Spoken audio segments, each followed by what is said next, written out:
ก็ทักทายสวัสดีและสบายดีเด้อพ่อแม่พี่น้องทุกคนเด้อนี่ก็เป็นมื้อหยุดเนาะพี่น้องบ่ได้ไปใส่พี่น้องเลยเป็นวันอาทิตย์เป็นมื้อหยุดงานบ่ได้ไปเฮ็ดงานเนาะ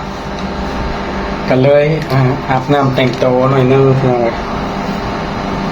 สิไปกินกะเพราหรือว่าบอกกะเพรากับซุกี้เนี่ยอยู่ห้างที่ว่าผู้สาวเฮ็ดงานอยู่เนาะพี่น้องเดี๋ยวไปเบิ่งนำกันพี่น้องเด้คนลาวอยู่ทางใดเนาะมองใดเจใดเฮ็ดงานอยู่แถวใดคอมเมนต์บอกกันเด้อพี่น้องทักทายกันเนาะ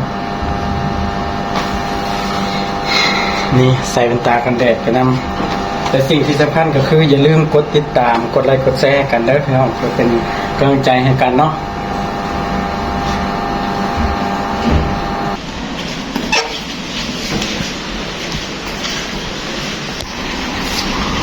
อยู่นอกบรรยากาศสุดยอดเลยพี่น้องบรรยากาศความมันแดดจับแทนที่ฝนสิตกเนาะทั้งอื่นฝนตกกันเบิดแล้วบัดที่แถวนี้ยังแดดอยู่พี่น้องไปเดินทางไปห้างที่ผู้สาวเพิ่นเฮ็ดงานอยู่เนาะอยู่ห้างสุกี้บดสุกี้กินกะเพรา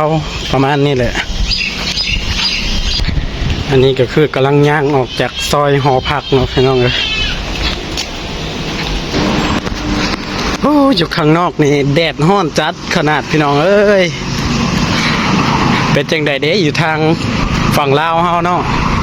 ฝนตกอยู่บ่พี่น้องเห็นข่าวว่าฝนตกแห้งก็ออกว่าซะเนาะแต่อยู่ทางที่ยังแดดจัดจ้านอยู่เด้อแดดแห้งพร้อมโอ้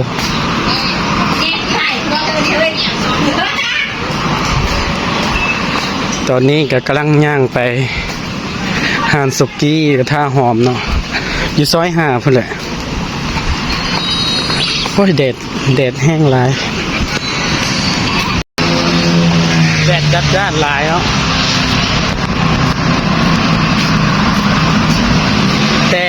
แต่ยังดีที่ว่ามันมีลมเนาะมีลมอากาศลมพัดเย็นๆเนาะถึงสิแดดแต่ก็ยังดีที่ว่ามีลมพัดหน่อยนึงพี่น้องโอ้แดดเกินไปเป็นจังใดก็ไปเบิ่งกันเลยอยู่ที่ห้างสุกี้ซอย5พี่น้องเลยตรงหน้าโลตัสเนาะ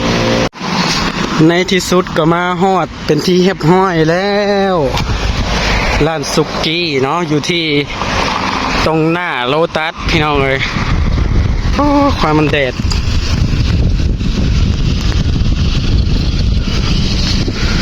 มีหลายห้านค่าเลยพี่น้องทาง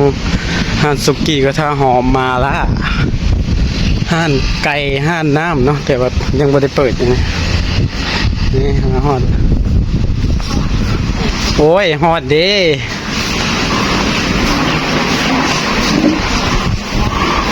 ฮ้อน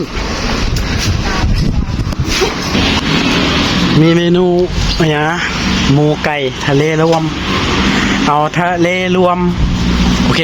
ทะเลหรือว่ารวมเอาทะเลรวมทะเลหรือว่ารวมรวมโอเคจัดมาเลยซุกี้กระทะหอมอยู่ที่หน้าโลตัสเนาะ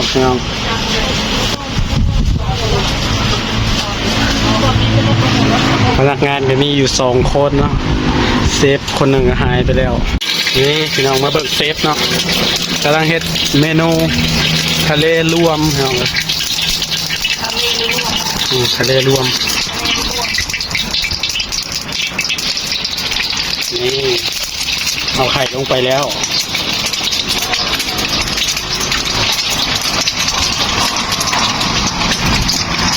ไข่ดาวสุกจ้ะเอาไม่สุกครับ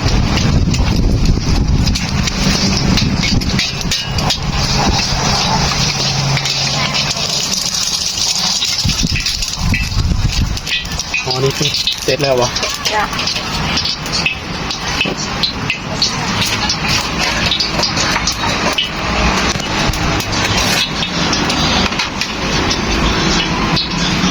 ทะเลรวมกับสิมีปลาหมกปลาหมึกเนาะกุ้งกิ้ง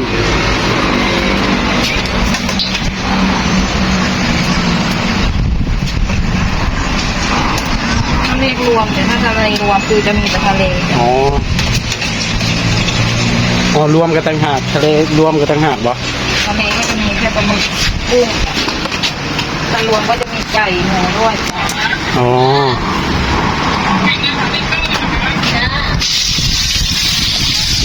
นี่มาคนเหมือนกันเนาะเมนูทะเลรวม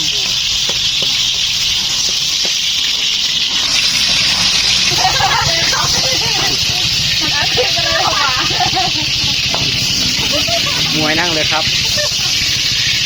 โอ้ย น้ำเล่ามาอยู่บอยคนลุกกันที่ไม่ต้องพูดครับขนลุกขอแค่ไม่ต้องพูดครับ ขนาดบุท่านแล้วก็ยังจะแซ่บเลยได้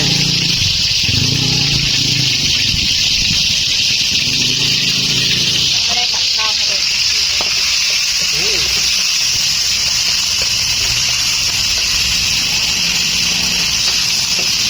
แล้วจะให้แบบนี้ตากล้องให้แบบนี้ช่วยเลยที่ดีเนาะ น้องฟองมันกินได้เลยว่ะไม่เห็นปักตัวหนึ่งเสร็จแล้วนะครับ เจ้าซื้อสิดู กระเทียม ใส่กระเทียมเอาเผ็ดครับ เอาเผ็ดเลย เผ็ดใช่ โอ้ย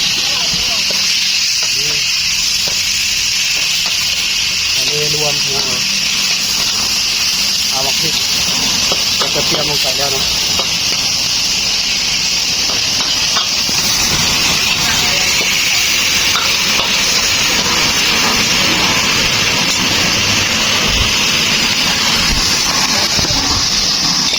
ตัวนี้อย่างนะ ซอส น้ำตาลลงไป พริกไทย พริกไทยเนาะโอ้เริ่มสุกแล้วนี่โอ้มีกลิ่นหอม ตอนนี้กำลังหิวข้าวพอดีเลยพี่น้อง ต้องเคยเอาเลยลงมาเลย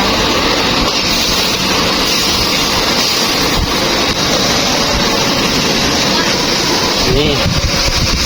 ใส่กระเพราลงไปแล้วเนี่ยเอา เอาลงไปแล้วก็ติดพริก เสร็จเป็นที่เรียบร้อยแล้วพี่น้อง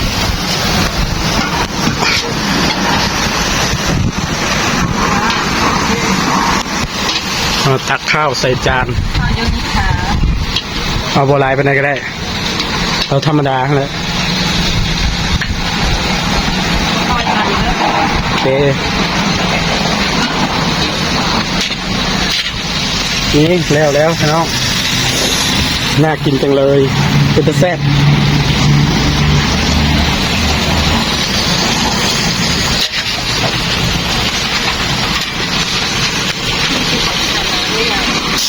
หมู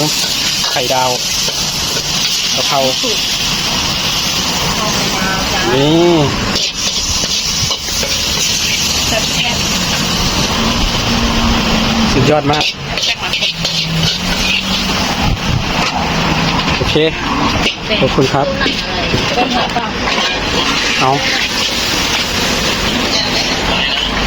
อะไรอยู่ เป็นตะแซ่บพี่น้องนี่ นั่นคือแบบ ว้าวมาพี่น้องมากินน้ำกันเด้อแซ่บ